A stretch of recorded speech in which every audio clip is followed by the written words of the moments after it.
What is going on, everyone? We are back with another review. I'm Depraved. I'm Hellcat. And together we are HellaDepraved. Yes, we are. So we couldn't have planned this, honestly. Any better. We decided to go through and start doing reviews of the In Search of Darkness documentary on Shudder. On Shudder. And we were going in the order of the featured movies that were talked about. Right. And the next featured movie for us to cover is Friday the 13th. And as of the time you watch this, it should be Friday the 13th. We could one of only two this year, I believe. Yeah, we couldn't have actually planned this any better. As a matter of fact, it wasn't planned. This is going to come out on Friday the 13th, and not even because it's filmed in order to, because originally this was going to come out next Monday or Wednesday. Well, we were going to push it because of Megan, but we're not. But now Megan can wait. Yeah. So when you go to watch the Megan review and things are all weird, it's because she pointed out that this is, Anyway. Anywho. We've seen this multiple times. Obviously we did rewatch it. I own this movie. Yeah. My nose itches. Sorry, guys. It's honestly one of the movies that you should have seen if you claim to enjoy horror. Yeah. Early on. It's a definite classic. Mm-hmm. It is, admittedly, one of my least favorite in the series. I enjoy this one. I do enjoy it. Yeah. Now, don't get me wrong. It's like better than 10, and that's Jason X. Yeah. It's a whole different monster. Well, you're one of the ones that likes Jason in Manhattan, but I would put this above that. I think in a technical aspect, this is a better movie. I just enjoy Jason Takes Manhattan you like the more. Campy, yeah. I love how dumb. Look, that movie there are is. some fantastic kills in that one, so I'll let you have a pass on that. Him punching dude's head. Oh, shoving her up through the top of the dance floor. Anyway, this is not that film.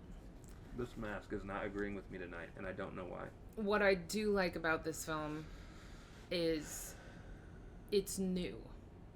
Like, when it came out, it had a newness to it. And keeping the killer a secret to the very end was... Alright, fuck the mask for today. Was a fantastic... And no, this isn't a face reveal. We do reactions and shit. My face has been all over the place. But it's a fantastic element to this story, I think. Why is it so itchy? Also changing the music to signify when you're looking through the killer's eyes. Like, there was a lot of things that were done for this movie that just worked out beautifully. And it's one of the reasons that it became iconic. Yeah. So I think, if I remember correctly, this is not the first slasher movie, but it's the movie that dubbed the term slasher. Is it? I believe so. Okay. I could be wrong. Yeah, well, I mean, Halloween came first. Yeah, well, Halloween's not even the first slasher. No, Psycho would be considered, yeah.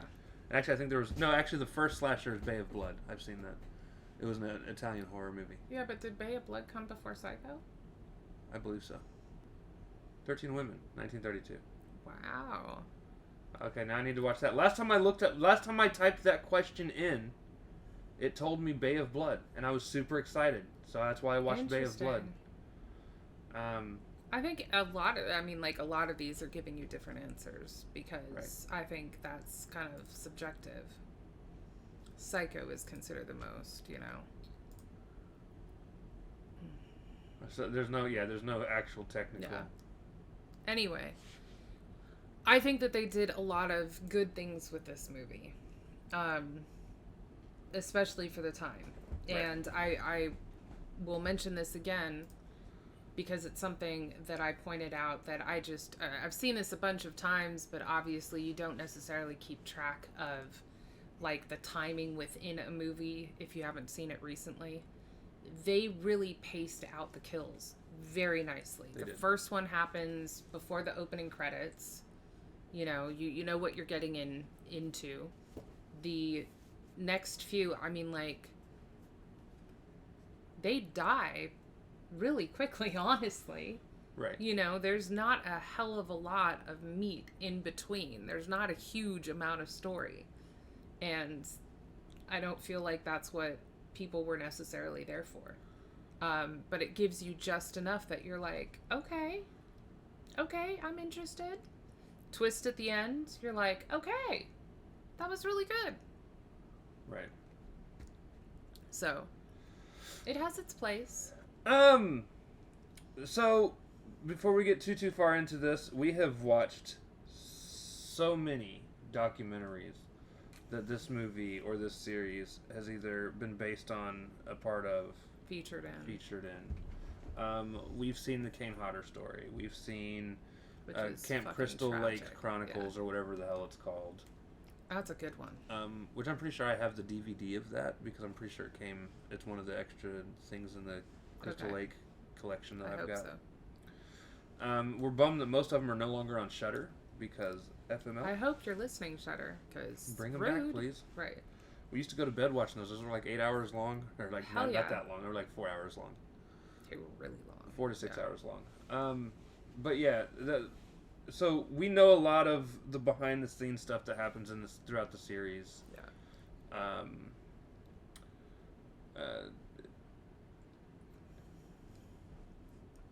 I am not going to get too far into the actual series itself, because there's a lot of things to talk about with the entire series. I want to keep it focused on just this specific movie. Yeah. I did just want to bring up that it is tragic that Corey Feldman was stuck doing another movie, because I would have loved to have seen him eventually take on the role of being Jason. He wanted to as well, but he was stuck doing Stand By Me? Was it The Goonies at that point? Or was it The Goonies? Which is a fantastic movie, so, you know. Anyways, so the first thing I want to talk about is the acting. Acting! Obviously, Betsy Palmer. Right. Kills it. Obviously. All puns intended. Right. The dead look. That is one thing that I pointed out. That I don't know I had noticed before. Like, she has the crazy look down. She has the totally calm woman next door look down. But there was one moment where she's in her head talking to her son, and there's a reflection off of her eyes. It's when they're outside, and her eyes just look absolutely dead. Absolutely perfect for that moment. Like, she really does incredibly well.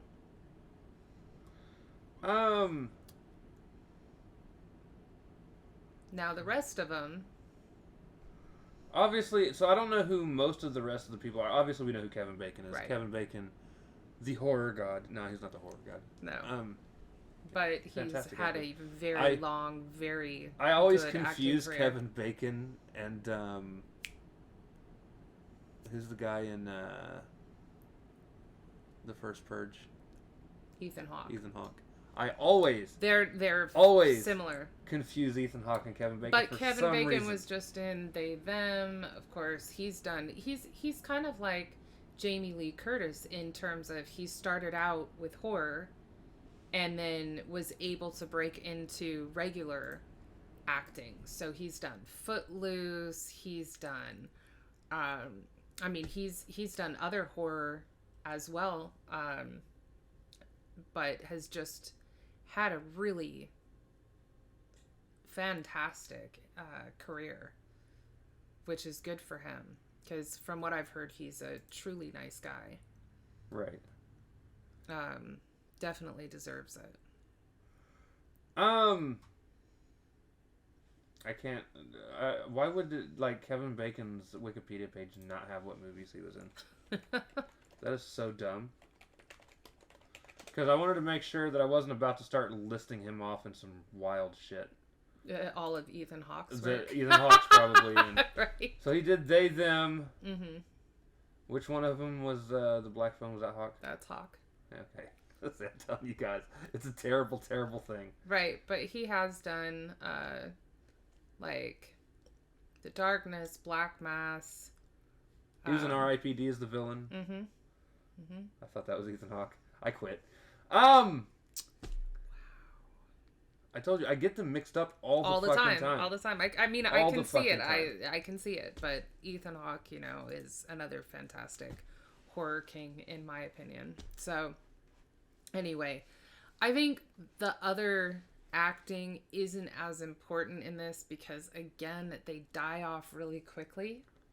And they're usually used pretty much as just campy, Fodder. goofy Yeah. teens that are having Kevin fun. Bacon, even The Kevin camp Bacon counts. did not The guy have... that owned the camp came off as really skeevy. Yes, he did. I was glad that he died. Oh, well, I mean, it was... There's always one. He's hitting on his counselors, you know, which to me was kind of like, I don't know. So Adrienne King is the actress, was the one that required the most acting because she was the last girl. Here's something that I do want to bring up.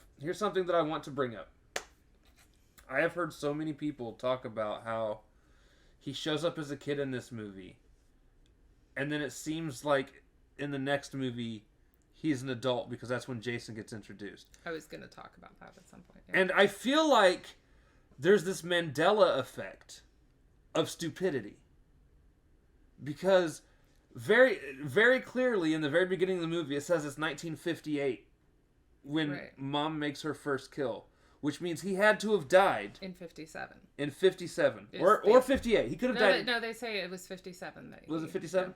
So in 1957. This movie itself is present day. Right, which would be the... Which at the time would have been 1980. Right. So you're talking about 20 to 30 years difference. Right. And I know what people's problem is. At the end of the Friday the 13th, he comes up out of the lake as a kid. But it's clearly a dream. Because she wakes up in the hospital. Right. And there's even moments where during this dream, it actually has a hazy look. Right. It doesn't look like a normal everyday setting. Well, and there's that beautiful music playing. And here's the other thing. So the cops were already on the side of the lake in her hazy dream, right? And then this boy pops out of the water, and when she was like, "Did you get him, the boy?" And the cops are like, "There was no boy," which means that she fell into the water. The cops did not see a child behind her, and the child that she was imagining... If she even fell into the water. Well, they said they fished her out. Oh. Which could be fished her out of the canoe in the middle of the... Right. But here's the... but they didn't even know if she was alive. I don't know. But I think that she was imagining Jason as... the mom, Pamela Voorhees, had been mentioning him. That's why he was a kid, why he was flopping around in the water because he wasn't a good swimmer, so on and so forth. And so while it wasn't intended when they wrote the script for them to bring Jason back, it's not inconsistent if you just sort of suspend disbelief. Right. Because, again, she was imagining that part, and for many nightmares to come. So, I think you're right. It's a bit of a...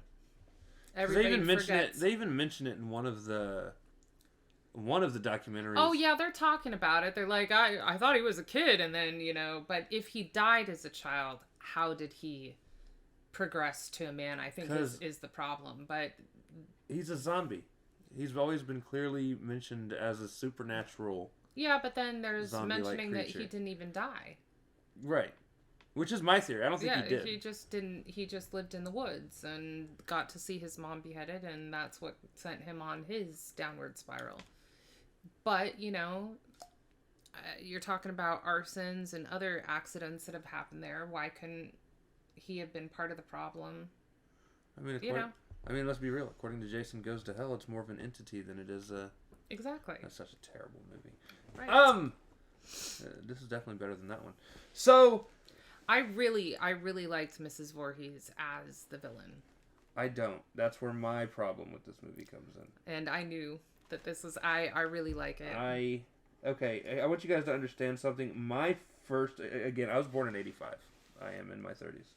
My first experience with Jason, though, was pretty much what was shown on... Or with Friday the 13th as a series was shown on TV. And I rarely ever caught the episode with Mama running around doing the killing.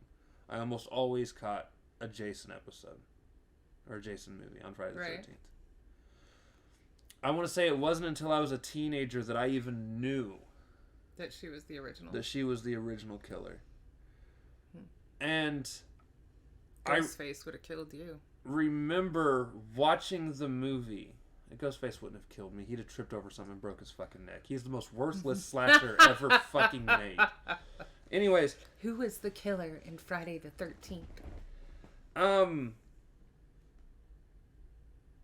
So when I finally got around to really watching it and paying attention to it, obviously, more so as a middle-aged teenager? Mid-teen, I guess would be a proper term. Obviously, by that time, I'd already known, because I heard around, you know. So it wasn't a twist. So it's not a twist. And I'm sorry, you're telling me that nobody could beat her? I mean, granted, she surprise kills a lot of people. What do you mean nobody? Because Alice takes her out. Finally! That's why she died. And how many times did she have to knock her out and then drop a weapon to find another weapon to hit her with? But because people in the 80s are apparently fucking window Alice lickers. Dropped every single weapon she picked up from the beginning of picking up weapons before she even used them, too. So, I don't know how Alice makes it in the end. I think that was just a lucky swing, to be honest. But I also think that she did not take her target seriously and thought that a crazy woman once down will stay down, which will not. It's kind of like zombies. If you got a crazy woman on your ass, make sure you double tap. Just saying. She just kept coming back for more. I agree with you. I think Betsy Palmer only worked as Mrs. Voorhees for sneak attack kills, which is, again, A, she was beheaded, but B, why they needed Jason in order to further the franchise. Because Alice was... Well, I mean, they needed a Jason to further the franchise because she died. That's why I said she was beheaded first. Okay. But, like, Alice probably weighed 100 pounds soaking wet.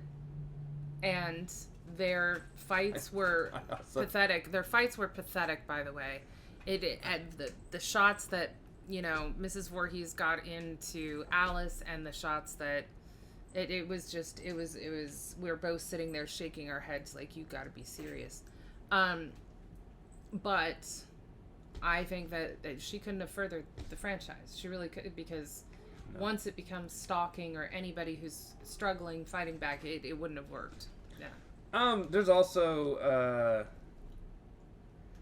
again, acting was phenomenal. Special effects were great. For the time, it was fantastic. Huge shout out to, Savini. Savini, thank you, because I could not remember his fucking last name. Tom Savini. Right. Legendary. Right. He's just a legendary special effects guy. Always has been. Yeah. Always been good. We've also watched his documentary. I am so glad that he's got his training center, because honestly, it needs to live on. Yeah. Practical effects definitely still have their place. Definitely. So it needs to continue. And some of them were fantastic.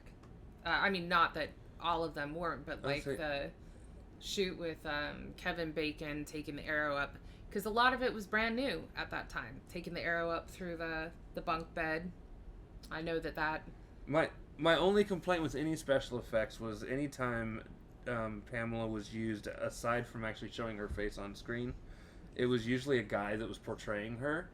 The hands. You're talking about the hands. Yeah. Hands, body. There's one time you see her, right, standing on a porch as she slinks into the cabin. It's like a very brief glimpse, and you can definitely tell it's the shape of a manly figure.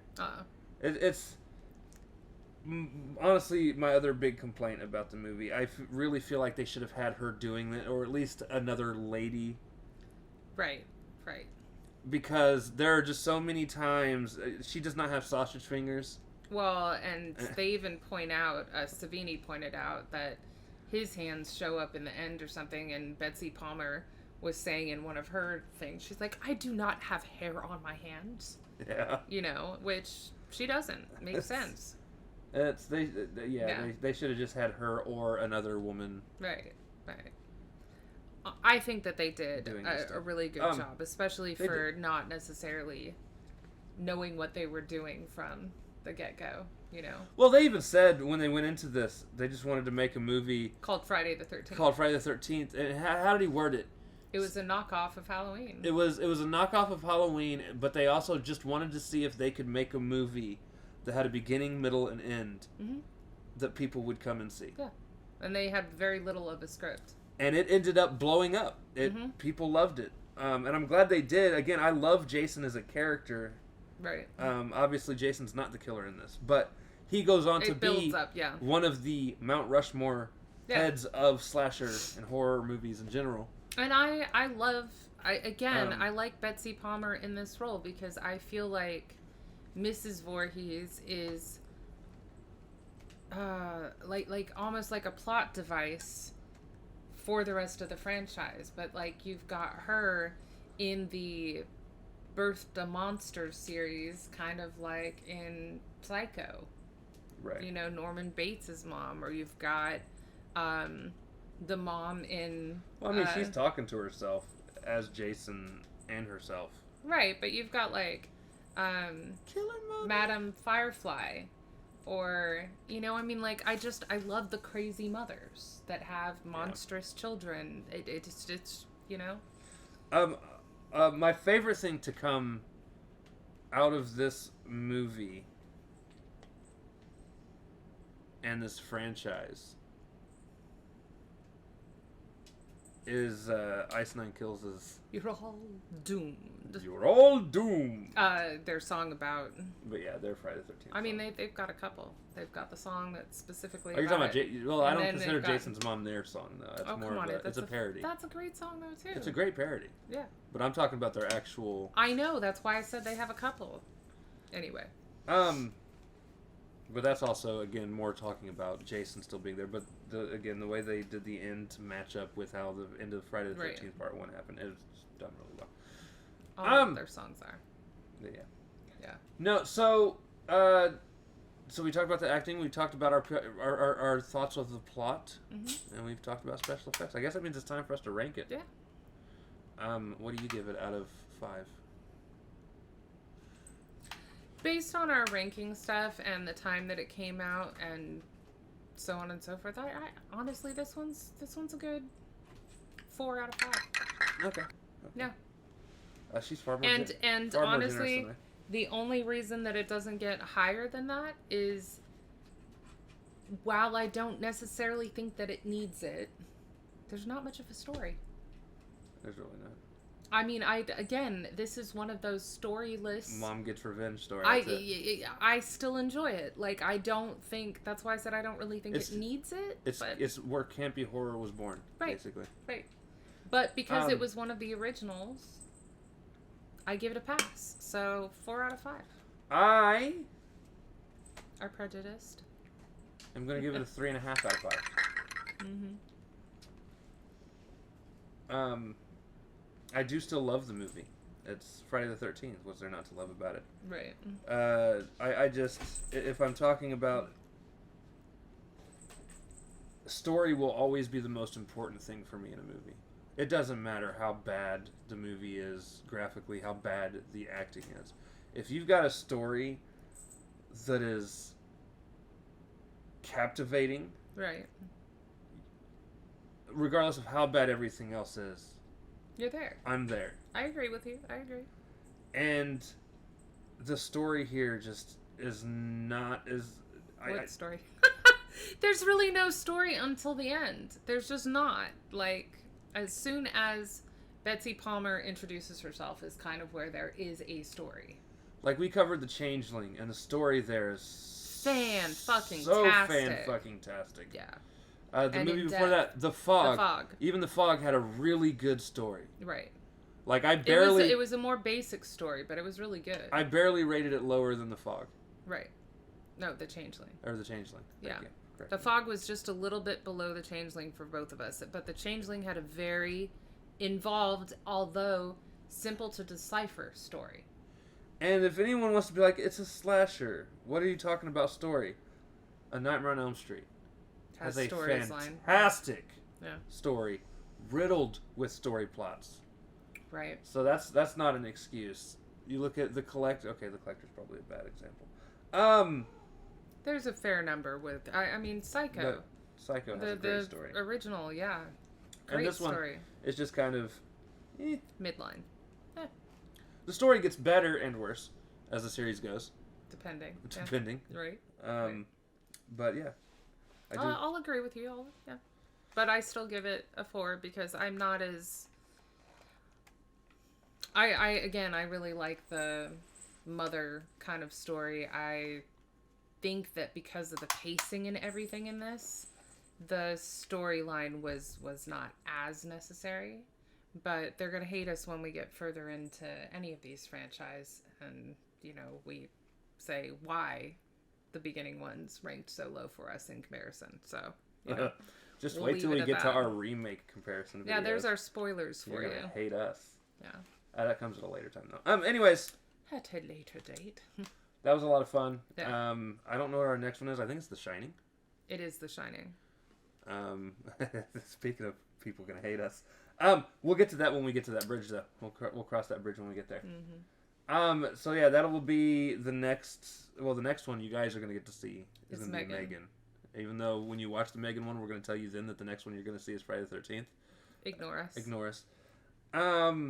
But yeah, and that's because that was just released, and then we'll continue down our In Search of Darkness. So with that being said, personality. We love you guys. We'll see you shadows later. Soon. Have a good Friday the 13th. Bye-bye. Best of luck to you.